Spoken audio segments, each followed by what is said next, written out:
Comme il marchait le long de la mer de Galilée, il vit deux frères, Simon, appelé Pierre, et André, son frère, qui jetait un filet dans la mer, car ils étaient pêcheurs. Il leur dit, « Suivez-moi, et je vous ferai pêcheurs d'hommes. » Nous sommes appelés à parler de cette année sur la vocation de servir. Dimanche dernier, Pasteur Kastner avait décrit c'est quoi la vocation, mais j'aimerais bien m'intervenir sur ça, puisque le même thème latin qui parle de la vocation, qui c'est vocare, il y a trois verbes dans cette interpellation qui est appelé, interpellé et invité.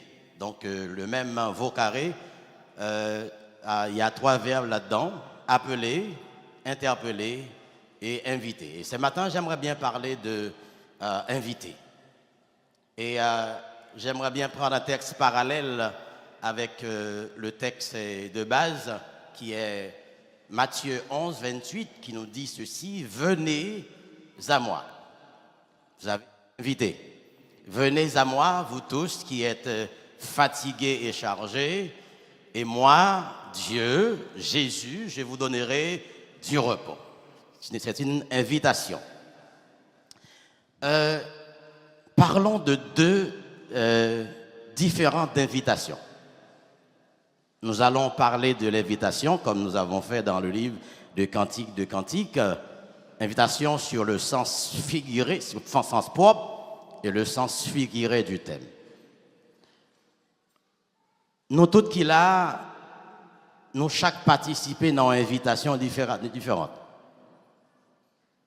Il y a des gens qui pas presque jamais invité, yo pas ouais yo. Mais il y a des gens qui toujours invité. Par exemple, une invitation pour un mariage.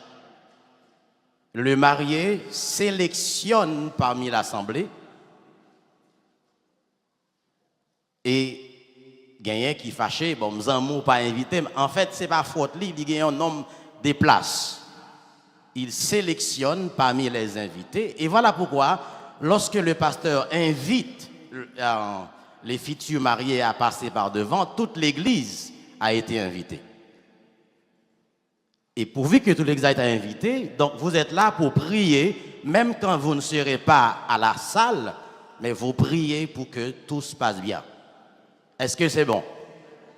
Donc, on prie pour que tout se passe bien, même quand vous ne serez pas là-bas, mais même là-bas, ceux qui sont là-bas, c'est vos frères, vos sœurs, on prie. Alors ça, on parle de chrétiens. Mais les invités, ils ont tous un objectif, être la plus belle. Pas ça? Chacun choisit un magasin différemment et une très belle robe. Les chaussures, le maquillage. En fait, parfois, on ne les reconnaît même pas. Avec les maquillages, on ne les reconnaît même pas. Donc, mais ils choisissent de belles robes pour être dans ce mariage, pour honorer le mariage, pour être à la hauteur de ce grand événement. Et arrivé là-bas, ils attendent tous les mariés, la mariée qui arrive. Et lorsque le marié et la mariée arrivent, ils s'élèvent pour applaudir le marié et la mariée. Mais lorsque, à la fin de cérémonie, le marié et la mariée se lèvent pour danser, et au moment pour passer à table, les couples se lèvent pour saluer à chaque table, pour remercier parce que vous étiez là. Je ne sais pas si je me trompe.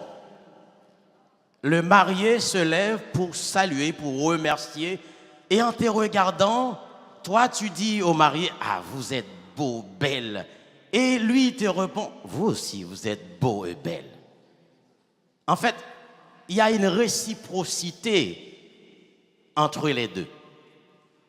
Et maintenant, on mange. Mais ce n'est pas seulement une invitation dans le mariage de votre frère, de votre cousin, de votre neveu, mais il y a une invitation céleste. Jésus invite tous ceux qui veulent venir. Mais il y a une invitation générale, et dans cette invitation générale, il y a une invitation spécifique.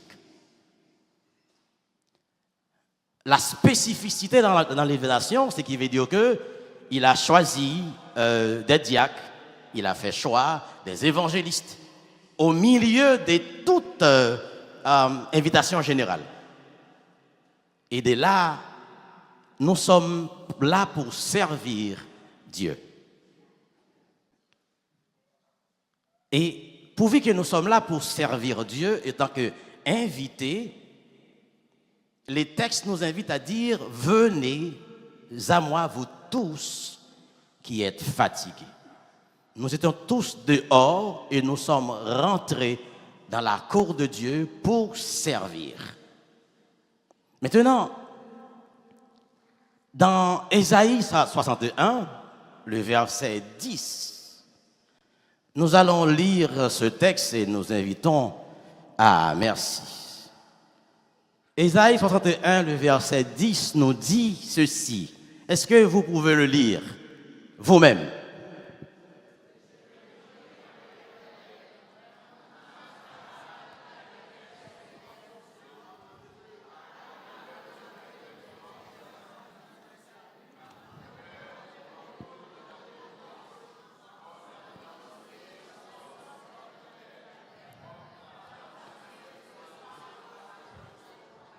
Merci.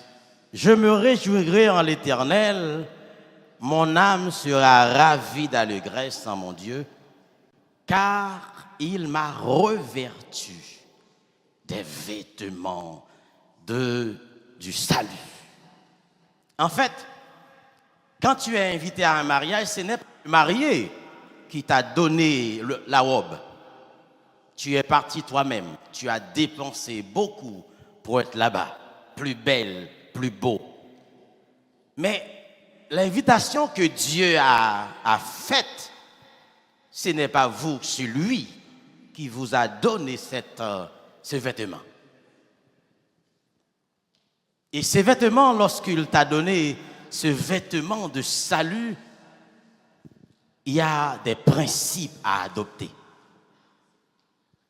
C'est comme une mère lorsqu'il a mis au monde un enfant. Donc, depuis lorsque l'enfant est tombé dans son ventre, il y a des principes à adopter. Il y a de manger qu'il ne peut pas manger. L'enfant dit non, il commence à cracher. Mais lorsque tu entres en Christ, il y a de... Bon, il est déjà 30 ans, désolé. Donc, je vais m'arranger. Ne vous inquiétez pas. Donc, voilà. Il y a ce vêtement que tu portes. Tu respectes celle qui est à côté de toi. Parce que tu portes le vêtement du salut. Tu as un respect total. Apôtre Paul nous dit, si quelqu'un est en Christ, il est une nouvelle créature. Il porte, ou bien elle porte en elle, un vêtement de gloire. Le vêtement du salut lui donne la capacité de tenir ferme contre toutes les ruses du malin. Parce qu'il a été invité par Dieu. Il est fier d'être une servante. Il est fier. Parole lui changé. Comportement lui changé. Parce que l'LTD a été mal élevé. Mais l'aile là, pas mal élevé encore. Parce qu'il a l'autre vêtement. Quel est ce vêtement? Le vêtement du salut. Et dans ce vêtement, il doit adopter tout ce qui est... Premièrement, la conversion, qui a là-dedans la foi et la repentance. La justification, son statut légal devant Dieu. Il porte la marque, l'adoption, la sanctification, le baptême, ainsi de suite, la persévérance. Il garde la foi. Il garde la foi.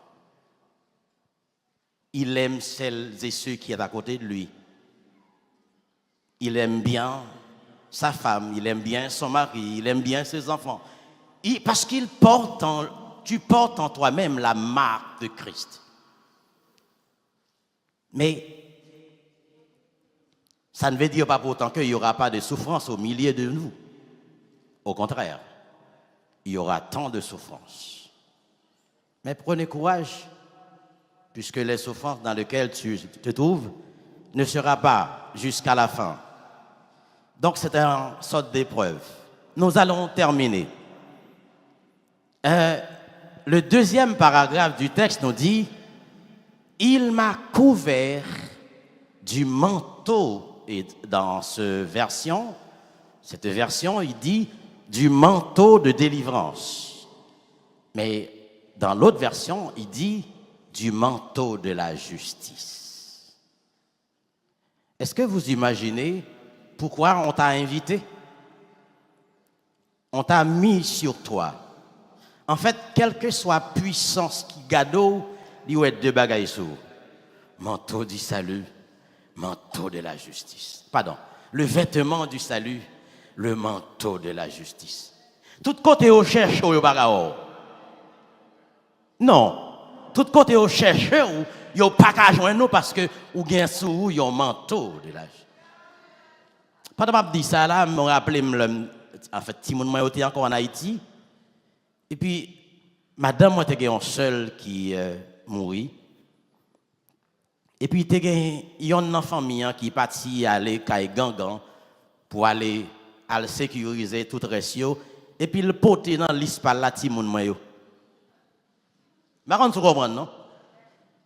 En fait, il a besoin de faire chelbe, mais il a besoin de sécuriser pour petit monde pas mieux que tu es en bas encore. Et là, il arrive à Gangan, il commence à citer. Gangan dit, il y a des gens qui cité là, dans liste là. Il dit, si vous avez un bagage pour faire pour l'autre, ti moun sa yo dit tout. Mais qu'est-ce qui se passe? Ils ont couvert sous manteau qui est en haut, non? Puisque m'a prié pour eux, tout côté yo passé, yo couvri en bas manteau. As-tu porté sur toi le manteau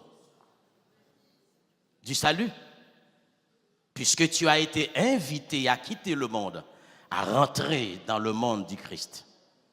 As-tu porté le manteau du salut et as-tu porté sur toi le vêtement du salut et as-tu sur toi le manteau de la justice? Si tu portes ces deux manteaux, nous allons tout à l'heure réunir ensemble pour parler. J'aimerais voir celles et ceux qui ont ce manteau-là. Comment vous allez poser vos questions? Comment vous allez intervenir? Est-ce que dans vos questions, il n'y aura pas la chrétienté?